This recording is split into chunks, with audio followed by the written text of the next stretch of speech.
Aakash Raghav, PGP batch of 24-27, and this subject is basically I'm doing this as a part of my course evaluation as a project. So what we'll be looking is whatever we have seen the phases of the Indian development, the four phases. What are the references from what we can took it from there, and what the government is implementing today amid the situation in the world, how we can fix them, what are our learnings, and what we are featuring for our future learnings. So I'll be starting with all the first things what the government is today doing.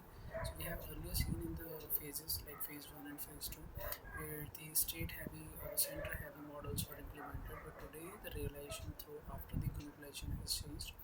Today we have a hybrid model, state and market model. It is not purely capitalism, but not also socialism, which is a good thing because we have seen the situations where the people like Pandit Jawaharlal Nehru, those who have a completely socialist regime, we have failed there drastically, and then we have also seen the different like rules that we have seen in the world where the capitalism had failed, but it was a hard choice to choose the nation as a republic, and then that is why we are falling to the Amida hybrid schemes. Today, the facilitators that we have today, there are different PLI scheme which facilitates industrialization, infrastructure schemes, strategic controllers like defense, digital, and all. So these are definitely helping you to build the what you wanted to build India earlier, and definitely these are not one day year transition. We have learned this. We have gained this experience over the completely failures through the multiple phases like the current account deficits were the one of the major and recurring failures that India was facing almost 4 to 5 times in a history of 40 50 years. So this is like now today we have learned that we are having more than 600 billion of reserves, which definitely helps us in the stock market, in the exchange market. Second is supply side push. Earlier, we like in the regime of Nehru, we used to feel that we have to import everything, but we are not building and then focus on heavy industry. But today is not the case. We through the multiple PLI, the infrastructure Gati Shakti mission, logistic and digital slacks. Today we are implementing things to focus more over the manufacturing and start building and sending outside. This is our like supply side manufacturing more and then giving out to the world what they need. Third, we have also seen the globalization integration with caution. So like we do not have implemented or opened all the barriers to the multiple companies to come and just absorb us. For example, the agriculture.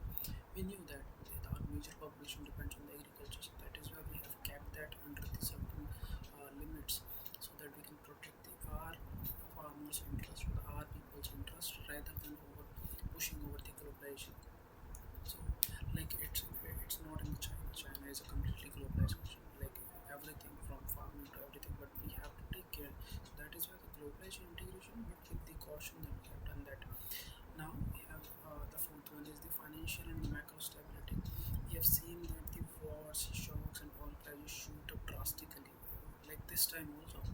And country like India, which used to face the so much issues during those times, but today we have stability.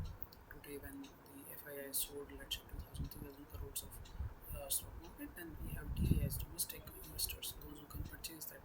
So this is the capability that India has built over the time, and that is why we are today we control our financial stability on the macro basis. Although there are shocks and there are symptoms of the shocks in the stock market in the different fields, but it's not that way that we are not sustainable, we cannot hold it, or we cannot make it to the best of the possible. Now these are the few measures that we are today referring and we have built over the period of time. Now if we talk about the effectiveness of these measures, how we have done, what actually shows that they are doing is the growth resilience first, because you are working with the exports, you have a resilient financial stability, you have government system which is a hybrid, you have incentive schemes. So growth is a resilient, you have structural capabilities to build over. For example, you support people to build, you have policy continuity. Now you have a longer period of serving. You're serving to the